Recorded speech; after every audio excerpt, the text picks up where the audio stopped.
하나님의 말씀은 사도행전 9장 19절부터 25절까지 교독을 하시겠습니다.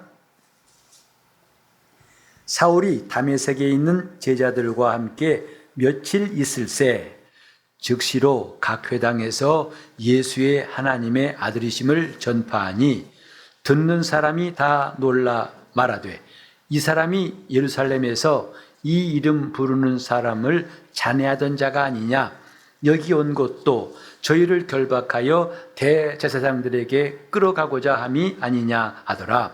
사울은 힘을 더 얻어 예수를 그리스도라 증명하여 다메섹에 사는 유대인들을 굴복시키시니 여러 날이 지나매 유대인들이 사울 죽이기를 공모하더니 그 계교가 사울에게 알려지니라. 저희가 그를 죽이려고 밤낮으로 성문까지 지키거늘 그의 제자들이 밤에 광주리에 사울을 담아 성에서 달아내리니라. 아멘. 오늘 우리 주님 앞에 금년도 마지막 주일 예배 진심으로 주를 사랑하여 열심히 사모하고 예배한 여러분들에게 새초부터 새말까지 하나님의 눈이 늘 돌보시고 그의 권능으로 끝까지 형통케 하시기를 예수 이름으로 축복합니다. 우리가 매주 사도행전을 읽는 것은 하나님이 지금도 성령으로 하시는 역사를 보고 듣고 알고자 함입니다. 신앙은 살아있지 않으면 아무 유익이 없습니다. 믿음도 살아있어야 되고 우리 영혼도 살아서 하나님을 순종할 때에 그것이 큰 유익이 있고 소망이 있고 우리 영혼에 하나님의 은혜와 복이 임하는 것이지요. 몇 주간 동안 우리는 사울의 회심에 대해서 말씀을 계속 읽고 있습니다. 회심이란 말 들어보셨지요? 사전을 찾아봤더니 마음을 돌이켜 먹는 것이다. 혹은 과거의 생활을 뉘우쳐서 고치고 신앙의 눈을 뜨는 것이다. 이렇게 되어 있더라고요. 사울의 회심, 참 대단하고 확실하다고 우리는 말할 수밖에 없어요. 그 사람이 예수를 영접하고 변화된 것이 구렁이 담 넘어가듯이 슬그머니 된 것도 긴 것도 아닌 것도 긴가민가한 것이 아니라 너무나 분명한 회심이었습니다. 그래서 전에는 이 본문에도 예수 믿는 사람들을 잔인하게 해를 끼친 사람이었는데 이제는 그 예수를 위해서 목숨까지 내놓는 사람이 되었으니까 사울의 회심이 참 놀랍다고 우리는 말하게 됩니다. 이 사울의 회심이 여기에 몇 가지의 내용을 통해서 우리에게 구체적으로 전달되고 있는데 첫 번째로는 20절에 사울은 회심한 다음에 즉시로 각 회당에서 예수의 하나님의 아들이심을 전파하니라 그랬어요. 예수 믿고 나서 차차 전도하는 것이 우리들의 대부분 모습이란다면 사울은 예수 믿은 다음에 즉시로 그 다음에 각 회당에서 예수의 하나님의 아들이심을 증거하더라. 지금까지 그는 예수라는 이름을 부르면 그 사람을 잡아다가 가두고 못 살게 굴고 괴롭히는 사람이었는데 즉 그 이름을 불 끄듯이 꺼버리려고 한 사람이었는데 오히려 얘는 불을 지피듯이 예수의 하나님의 아들이심을 그런 나사렛 목수 아들이 아니라 하나님의 아들이심을 전파하더라. 그 입에서 이렇게 다른 말이 나올 수 있을까? 정말 놀라운 변화라고 할 수 있죠. 그리고 이 보면 각 회당에서 전파하더라 했는데 한 군데가 아니란 말입니다. 여러 군데란 말이죠. 그리고 원래 이 회당은 바울이 가고자 했던 것이었는데 다름 아닌 목적은 거기서 예수 믿는 사람을 색출해가지고 잡아오려고 했던 것이 회당이었는데 이제는 그 회당이 예수를 증거하는 장소가 되어버렸어요. 이렇게 바울의 회심이 아주 극적이라는 것을 성경은 우리에게 전해주고 있습니다. 달라도 확실히 다르다는 것이죠. 그 다음에 그가 여러 군데 몇 번 하다가 그만둔 것이 아니라 각 회당에서 계속하여 이렇게 복음을 전했다고 성경은 말하고 있습니다. 한때 예수 믿고 구원받은 또 은혜 받은 간증을 몇 번 하다가 그것이 나중에는 불 꺼지듯이 시들해지고 이제는 멈춘 것이 많은 사람들의 경험이란다면 오늘 이 바울의 경험은 대단한 거예요. 계속 여러 회당에서 즉시로 변화도 이런 변화가 또 있을까 싶습니다. 그런가 하면 이게 그침없이 할 수 있었던 것은 자기가 다메섹에서 예수를 만난 확신이 있기 때문이죠. 믿음은 확실할수록 오래가고 담대해지고 계속되는 것이다 이 말이죠. 확실치 않으니까 긴가민가 하다가 나중에는 지워져 버리는 것이다 이 말이죠. 그런데 이런 사울의 전하는 것과 함께 21절에 보니까 듣는 사람들의 반응이 나오는데 다 놀라 그랬어요. 다 놀랐다. 왜? 그 사울의 과거를 알고 있지요. 이 사람은 예루살렘에서 이름 부르는 사람, 곧 예수 이름 부르는 사람을 잔인하게 핍박하던 사람 아니냐. 그가 여기 온 것도 똑같이 저희를 결박해가지고 잡아가려고 온 것이 아니냐. 그런데 지금 하는 일이 뭐지? 도대체 무슨 일이지? 이런 놀랐다는 말이 나와 있는데요. 사실은 이 놀랐다는 것도 긍정적인 것이 있고 부정적인 것이 있지요. 누가 나를 깜짝 놀라게 하면 그때는 깜짝이야 놀라 죽겠네. 아이고 간 떨어질 뻔했네 그러잖아요. 그런 놀람이 아니에요. 또 좋아서 너무 놀라서 이런 선물을 주시다니 와 하고 놀랄 때가 있죠. 이렇게 긍정과 부정이 있는데 오늘 이 듣는 사람들이 가진 반응은 뭐냐면 아쉽게도 긍정적인 반응, 야 굉장하다. 저런 사람이 저렇게 은혜 받아서 변화돼서 이게 아니라 부정적인 거예요. 다시 말해서 그들은 사울에 대한 반감을 가진 것이다 이 말이죠. 그가 전하는 거 보고 저가 유대교를 배신했다. 저는 배교자다. 그걸 우리가 23절에 보면 알 수 있어요. 이렇게 바울이 여러 번 계속 긴 시간 동안 예수를 전하니까 유대인들이 사울 죽이기를 공모하더라 했어요. 여기에 놀랬다는 그 성격을 알 수 있는 거죠. 즉 그들은 박수치면서 환영하고 즐거워해서 놀란 게 아니라 이런 못된 놈 봤나, 이런 배신자 봤나 해서 사울에 대한 반감, 저를 결국은 죽이자라고 서로 공모할 지경까지 이르렀어요. 우리가 복음 전할 때 때로는 핍박도 받고 많은 어려움을 겪는 일도 있습니다. 그때 대부분 마음이 움츠러들고 큰 소리도 작게 여러 번 하던 것도 한두 번, 나중에는 뚝 그칠 수 있습니다만은 22절에 보면 사울은 힘을 더 얻어 예수를 그리스도라 증명하더라 했어요. 즉 청중들의 반감에 바울은 어땠냐면은 개의치 않더라 이 말이죠. 이게 바울 자신의 결심이었겠습니까? 그의 능력이었겠습니까? 오히려 그는 더 기세를 높여가지고 열심히 증거하기 시작했어요. 뿐만 아니라 그의 영적인 힘이 증가되어가지고 점점 담대해지는 것. 나중에 바울은 이 다메섹뿐만 아니라 그 당시에 3번에 걸쳐가지고 유럽까지 돌면서 전도 여행을 하게 되죠. 자, 오늘 우린 이런 바울의 회심을 좀 주목하고자 합니다. 사울이라고 하는 바울이, 또 바울이라는 사울이 이런 회심에 대해서 성경이 자세히 기록한 이유가 뭘까?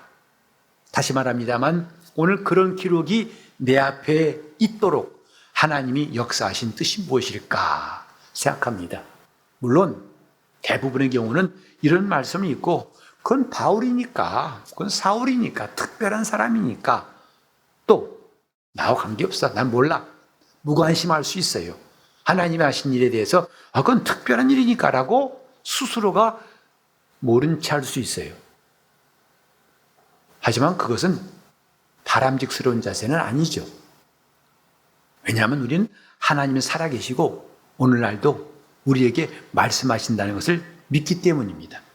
이 성경에 기록된 말씀은 살아계신 하나님의 말씀이라고 믿기 때문이고, 더 나아가서 이 성경 말씀은 나에게 오늘날 하시는 말씀이라고 우린 인정하기 때문에 예배 때마다 성경이 있지 않습니까?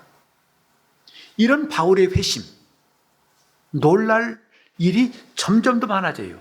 그러니까 유대인들이 그 말을 듣고서 얼마나 충격도 받고 마음에 괘씸하고 분노가 생겨서 결국은 죽이려고 했을 때, 이게 22절에 보니까 이런 바울의 증거가 유대인들을 굴복시키니라 했어요. 그러니까 게임에서 이겼다 이렇게 우리가 여기기 쉽지만 이 번역은 좀 아쉬운 것이 있다 이 말이죠. 원래 이 굴복시키다 하는 헬라어는 뭐냐면 쉰케오라는 말인데, 굴복시킨다는 게 쉰케오라는 말인데요, 혼란케 하다, 섞다 이 말이에요. 유대인들을 혼란케 했다 이 말이죠. 흔들리게 했어요. 섞어버리게 했어요. 뭘 섞었을까요? 지금까지 자기들이 믿는 신앙이 유일하고 참되다고 주장해 왔었는데 흔들려버린 거예요. 왜일까요? 저 바울이 누굽니까? 사울이 누구죠? 엘리트 유대인이 아닙니까? 출신도 바리새인이고, 바울의 말 맞다는 난 바리새인 중에 바리새인이다, 히브리인 중에 히브리인이다, 명문가 출신입니다. 당시에 가말리엘이라고 하는 율법학자의 문화에서 배웠던 사람이에요. 그러니까 이 사람의 신앙의 수준 그러면 입을 다물 수밖에 없어요. 저 사람 진짜 백이야 라고 생각해 왔어요. 그런데 그가 하는 일은 유대교를 뒤흔들 만한 일, 정말 이건 가히 지진이, 보통 지진이 아닌 엄청난 일이 생겼다고 믿기 때문에 그들은 혼란스러웠고 당황했고, 야, 이러다는 유대교 무너지겠다. 그러니 예수를 잠잠케 하지 않으면 그 도가 온 땅에 덮을까 해서 우린 그를 죽였던 것처럼 저 바울도 입을 좀 닫게 하자. 그래, 죽이려고 결심했던 거예요. 그만큼 사울의 회심은 충격적이었고 확실했고 분명했고 강렬했다는 것이 성경의 증거 아니겠습니까? 이 바울의 회심, 사울의 회심을 보면서 우리가 몇 가지를 생각해 보려고 합니다. 한마디로 이 성경을 읽으면서 야, 참 바울의 회심은 진짜다, 확실하고, 정말 이건 요즘 잘 쓰는 말로 레알이다, 레알. 뜨뜻미지근한 것도 아니고 확실하구나. 그 증거가 드러났다 이 말이에요. 그가 신분이 바뀌고 그의 하는 일이 바뀌고 그가 하는 역사가 얼마나 폭풍 같은지, 엄청난 것인지 유대교까지도 뒤흔들 만큼 이런 일이었다. 여기에 그리스도라 증명하다 이 말은 뭐냐면, 본래 이 뜻 자체가 연결시킨다는 뜻이에요. 그러니까 단 몇 마디, 야, 예수는 그리스도야 하다가 그만 몇 마디 하면 할 말이 없는 이 정도가 아니라 마치 누에고치에서 실이 나오듯이 끝없이 이래서 예수는 그리스도고, 이래서 예수는 그리스도고, 이래서 예수는 그리스도고, 이래서 예수는 그리스도고, 끝없이 연결시키고 가르치고 논리로 증명하고, 그래서 당할 자가 없어요. 이것뿐만 아니라 나중에 저 전도여행할 때에도 각처에서 유대인들이 바울을 핍박합니다. 그래도 그때 이들이 바울을 이기지 못합니다. 이제 옛날에 아니고 좀 얼마 안 됐네요. 한 70년대, 1970년대까지만 해도 부흥사들이 참 많이 활동했습니다. 근데 어떤 부흥사의 말을 들으니까 자기는 웬만하면 갔던 곳은 다시 가서 부흥하지 않는다 그래요. 그리고 좀 더 유명한 사람은 한 교회에 2-3번씩 간다고 그래요. 왜냐하면 레퍼토리가 일정한데 다음에 가가지고 또 그 말하면 아이고 똑같은 말 안 해 할까봐. 근데 자기가 갖고 있는 무기는 한 가지 혹은 2가지. 늘 가면은 그분의 집회는 정말 똑같은 말을 한다고 그래요. 그러니까 교회를 이 교회에서 저 교회로, 근데 전국에 많은 교회를 다닌다 이거죠. 사실 그분뿐만 아니라 목사들의 고민이 뭔지 아십니까? 저도 지난 성탄절에 우리 교회 창립한 지 9번째 성탄절을 맞이해서 설교를 준비할 때 느낀 게 뭐냐면 성탄 설교, 어찌 본다면 본문도 너무 제한되어 있어요. 누가복음 2장, 마태복음 1장. 성탄에 관한 내용들은 거기에서 벗어나기 어렵거든요. 근데 매년마다 오는 성탄절, 이제는 무슨 설교할 것인가 하는 것이 적지 않은 고민이에요. 근데 바울은 어디를 가든지 정말 끝없이 샘이 솟듯이 계속 예수를 증거하고 예수가 그리스도이심을 증거하는 겁니다. 논리로 증명한다 이 말이죠. 그냥 외치는 정도가 아니라 논리로 증명하더라. 우린 그것을 신약 성경에 많이 나와 있는 바울 서신을 보면 이해할 수 있어요. 사도 바울이 이제 로마서부터 시작해가지고 고린도 전후서라든지 에베소서, 빌립보서, 빌레몬서, 또 골로새서 그 많은 바울 서신을 통해서 바울이 가르친 것은 똑같은 판백이 말이 없어요. 어디서 그렇게 예수에 대해서 풍성하고 놀라운 그 지식을 말할 수 있을지 정말 놀라움을 금할 수 없습니다. 저는 여기에 예수를 그리스도라 증명하여란 말이 닿아요.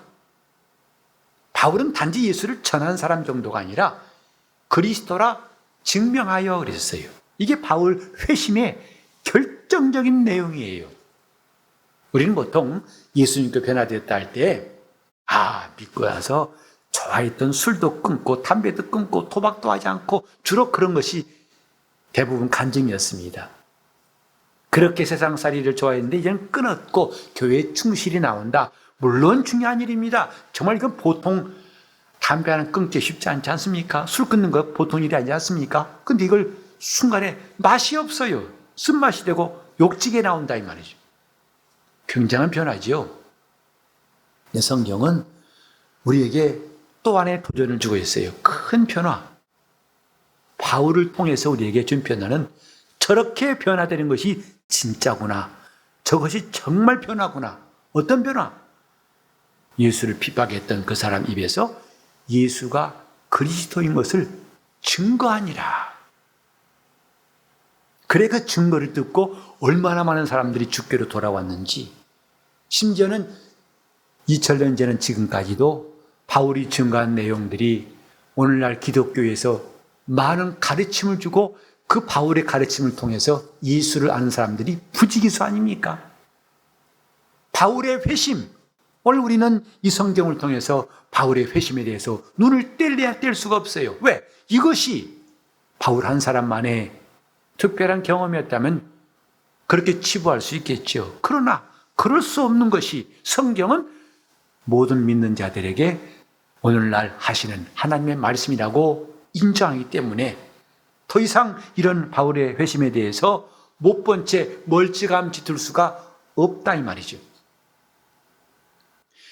회심이라는 것은 단지 마음만 돌린 게 아니라 변화를 받는 겁니다. 그래서 우리는 바울의 회심과 함께 뗄래야 뗄 수 없는 것이 변화다. 곧 회심은 단지 마음만 바꾼 게 아니라 변화가 있는 것이다 하는 것을 이 성경은 말씀하고 있습니다. 사람은 변합니다. 그렇죠? 제가 안수천 받을 때 사진을 최초의 여권에 사용해가지고 그 여권을 지금도 보관하고 있는데 가끔 그 사진을 볼 때마다 나 같질 않아요. 나도 참 한때는 멋있었구나. 잘생겼다. 쭈글쭈글한 것도 없고 머리도 많이 있었고 또 누가 하듯이 마이크가 떨어져 나가라고 소리도 우렁찼게 설교했었습니다. 그런데 30년 훨씬 지난 지금에는 그 모습이 나였나 싶기도 하고 부럽습니다. 지금은 거울로 비춰보는 나 참 많이 변했어요. 근데 이런 외모만 변한 게 아니라 사람은 늙어서 변한 것뿐만 아니라 마음도 변합니다. 하루에도 마음이 몇 번 변한다 속담이 있죠. 수시로 마음이 바뀌는 거죠. 하려고 했다가 관두자. 가려고 했다가 가지 말자. 심지어는 먹으려고 했다가 먹기 싫어. 이렇게 하죠. 에레미야 17장 9절에도 만물보다 심히 거짓되고 부패한 게 사람의 마음이라 그랬어요. 수시로 변하는 것. 낡아져가는 육신을 보면서 참 사람은 변하는구나. 그런데 이 변화를 이겨보려고 몸부림치는 모습들. 저도 고등학교 선배인 어떤 유명한 연예인이 있는데 가끔 그 TV에 나와 지금도 보면은 저보다 나이 많은 분인데요. 40대로밖에 안 보여요. 머리도 까맣고 모발도 풍성한 데다가 주름이 없어요. 참 세월이 좋아져가지고 뭔가 변하려는 것을 속도를 늦추고 거의 안 변한 것처럼 될 수는 있지만 사실은 몸은 늙습니다. 귀도 잘 안 들려지고 눈도 침침해지고 힘도 빠지고 저는 걸음도 힘있게 빨리 걸었는데 점점 터벅터벅 걷게 돼요. 몸도 건강이 전 같지 않습니다. 그래서 사람은 변합니다. 또한 사람은 변하지 않습니다. 뭐죠? 고집, 성격, 습관 변하지 않죠. 고쳐보려고 애쓰지만 안 되죠. 3살 버릇이 8가지 간다는 속담도 있고 또 이제 부부간에도 다툼의 시작은 지극히 사소한 일인 거 여러분도 아시죠? 어마어마한 일이 아니에요. 그런데 양말 좀 벗을 때 뒤집어 놓지 말고 똑바로 벗어놔. 그냥 쭉 하면 원래 뒤집어지죠. 그냥 툭 던져놓으니까 내가 또 다시 뒤집어야 하잖아. 그걸 좀 생각해서 제대로 벗어놔. 아주 바쁜데 그럴 수 있지만 바쁘다고 한 번 정도 그것도 못 고쳐? 이게 말싸움이 시작돼가지고 투닥거린다 이 말이죠. 이제 대학생 자녀를 두고 청년 둔 어떤 부모님 그래요. 우리 애 속썩해요. 아니 제가 일어나서 이불 갠 걸 아직까지 못 봤다. 30 다 돼가서도 이불 갠 걸 못 봤다는 거죠. 그냥 허물벗은 것처럼 쏙 나왔다가 하루 지나면 다시 그 밤에 쏙 들어간다는 거예요. 내가 이때까지도 제 이불을 개워줘야 되고 아이고 하면서 한탄하시면 봤어요. 안 변하죠. 그래서 왜 물건은 고쳐 쓰지만 사람은 고쳐 쓸 수 있다 없다. 이게 사람이에요. 오늘 우리는 이렇게 변하는 것, 변하지 않는 것 이걸 말하고자 함이 아니고 변화하는 것을 말하고 싶습니다. 변하고 안 변하는 그것들을 따지는 것이 아니라 변화하는 것. 사울은 회심하여 변화했지, 아까 말한 이런 변한 것은 아니라 이 말이에요. 오늘 우리가 소망 가지는 것은 변하고 싶어도 안 되고 변하지 않고 싶은데 변해지고 이런 것과 다투자는 것이 아니고, 바울이 말한 대로 우리 겉사람은 후패하지만 점점 낡아지고 패하지만 우리 속은 날로 새롭다 하신 말씀처럼 변화가 우리의 관심사입니다. 변화하자. 변화란 뭐냐면 내가 하는 것이 아니에요. 내 의지가 아니에요. 바울이 이렇게 예수를 믿자마자 즉시로 각 회당에 가서 예수가 하나님의 아들이심을 전파한다든지, 핍박이 나오고 으르렁거리면서 유대인 이야기를 죽일라 할지라도 기죽지 않고 오히려 기가 살아서 더 강력하게 역사하는 이것은 바울의 고백대로 자기가 아니었다 이 말이죠. 이를 위하여 내가 내 속에서 능력으로 역사하시는 이의 역사를 따라서 내가 힘을 다하여 수고한다 하고 골로새 1장 29절에 말씀했어요. 즉 바울은 자기 속에서 역사하신 분. 빌립보서 2장 13절에 이런 말씀이 있어요. 너희 안에서 행하신 이는 하나님이시니 자기의 기쁘신 뜻을 따라 소원을 두고 그걸 행하시는 분이라 했어요. 우리 안에서 행하시는 분, 바울은 이분을 강력하게 의지했다고 성경은 가르칩니다.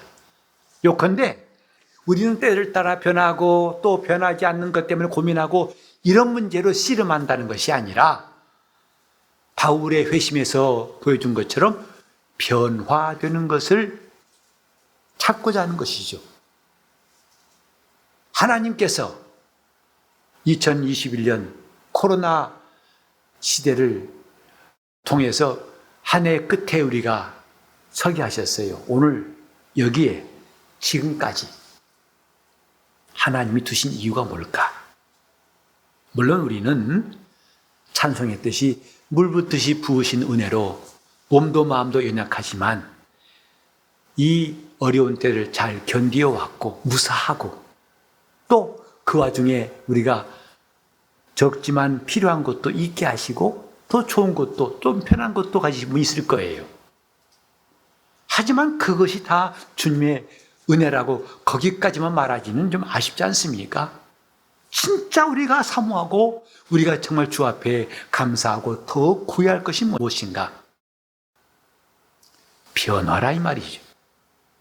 그리스도의 사람으로 누구처럼? 바울처럼 바울의 회심이 확실하고 분명했던 것 같이 내가 지금 살아있는 것, 한 해를 간신히 버텨온 것으로 견뎌온 것으로 의미를 둘 것이 아니라 하나님이 지금까지 여기까지 나를 살게 하신 이유가 무엇일까? 이 세월이라는 시간 속에 또 광야라는 공간 속에 나를 아직까지도 머물게 하신 뜻이 무엇일까? 그것은 우리가 변화를 받으라 하는 뜻이다 이 말이죠. 내가 주의 뜻대로 그저 생계를 이어온 것, 연명한 것으로만 가치를 둘 것이 아니라 나에게 하나님이 지금까지 삶을 또 새해를 바라보게 하신 것은 사울의 회심 후에 온 변화가 나에게도 있게 하려 하심이 아닌가. 변화를 받자 이 말이죠.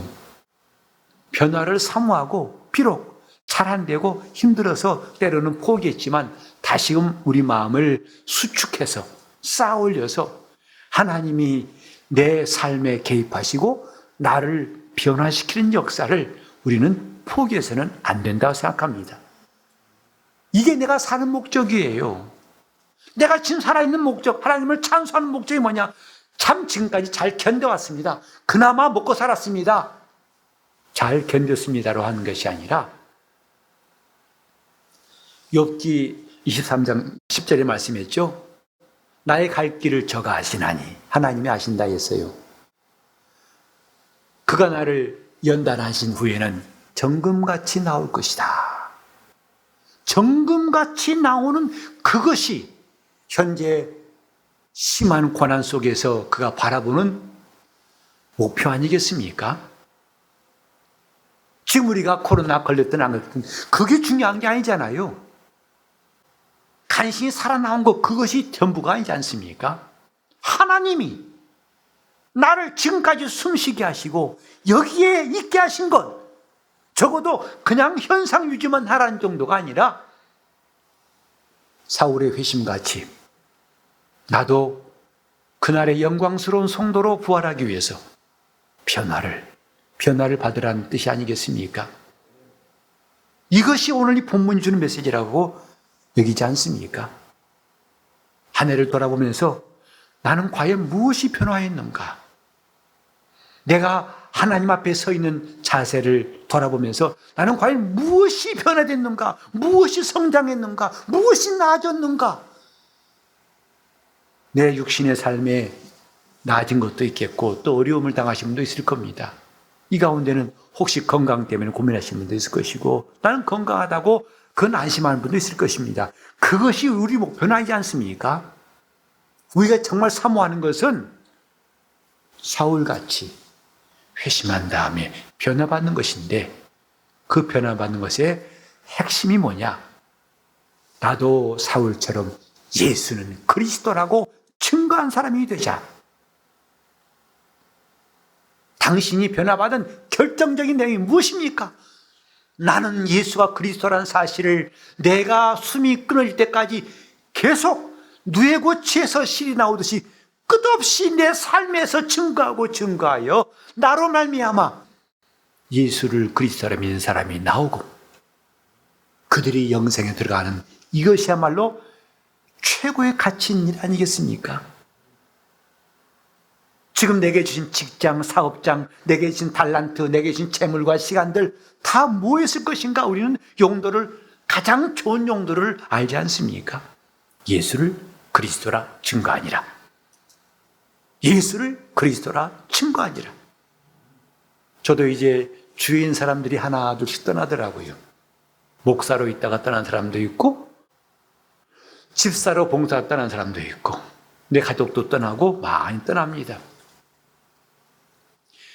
나도 언젠간 그들에게 떠난 사람으로 인식될 때가 올 텐데 나는 과연 그들에게 어떤 걸 심어주고 떠났을까? 나는 그 사람을 통해서 예수가 그리스도이신 것을 알았고 나는 그로 말미암아 영생을 얻은 사람이 되었다는 것을 추억한다면 이것보다 값어치는 일이 있을까? 그는 내가 그리스도인 되기를 기도하였고 그는 내가 예수를 그리스도라 믿기를 위해서 노력을 아끼지 않았던 하나님의 사람이었다고 기억한다면 이것만큼 값진 인생은 또 없을 것입니다. 예수를 그리스도라 증거하니 참된 변화의 결정체는 오늘 우리가 이 증거를 가지고 살다가 주 앞에 가는 바로 그것이겠습니다. 우리 모두 예수를 그리스도라 증거하되 끝까지 나이는 들어가서 힘은 빠져도 더 기가 살아서 힘을 다하여 전심으로 오히려 이 일을 하고 절정에 이르렀을 때 주 앞에 가는 것 우리 모두의 소망 되기를 바랍니다. 예수 그리스도는 어제나 오늘이나 영원토록 동일하신 분이십니다. 사울에게 나타나셔서 회심하게 하시고 이렇게 증거하게 하십니까? 오늘 우리에게도 동일한 증거를 주시기를 예수 이름으로 축원합니다. 함께 기도하실 때 주님 내 영혼이 예수 그리스도를 증거하는 사람으로 끝까지 살아남을 수 있도록 그렇게 나를 사용해 달라고 이런 진정한 변화가 놀라운 회심이 있도록 통성으로 기도하시겠습니다. 하나님 아버지 한 해의 끝자락에 서서 과연 내가 한 해 동안 무엇을 보았고 뭘 얻었고 무엇을 했고 어떻게 살아왔는지를 돌이킬 수 있는 시간 되게 하여 주옵소서. 존귀에 처하나 깨닫지 못한 자는 멸망하는 짐승 같다 하셨사오니 우리가 존귀하신 주님의 형상을 입은 자로서 깨닫지 못하는 어리석음이 없게 도와 주시옵시고 오늘 이 성경 말씀 앞에서 사울의 회심처럼 우리 마음에 진정한 회심이 일어나게 도와 주시옵시고, 우리 주님이 원하시는 변화가 이제부터 시작되게 하여 주시옵소서. 그래서 나 때문에 예수가 그리스도인 줄 믿고 영생에 이른 사람이 계속 나오게 도와 주시옵시고, 주님 뇌고체에서 실이 나온 것처럼 끝없이 하나님 말씀에 붙잡혀 예수를 그리스도라 증거하는 거룩한 성도로 살게 도와 주시옵소서. 이것만큼 가치 있는 일이 또 없는 줄 알고 이 일에 우리가 전심하며 여기에 목숨을 거는 영적 생활할 수 있도록 주여 우리 성도들을 사용하여 주시옵시고, 저들의 삶을 허송세월하지 않도록 붙잡아 주시옵시고, 겸손히 배우고 주님을 따르며 순종하는 놀라운 역사가 새해에는 왕성히 일어나도록 인도하여 주시옵소서. 예수 이름 받들어 기도드리옵나이다.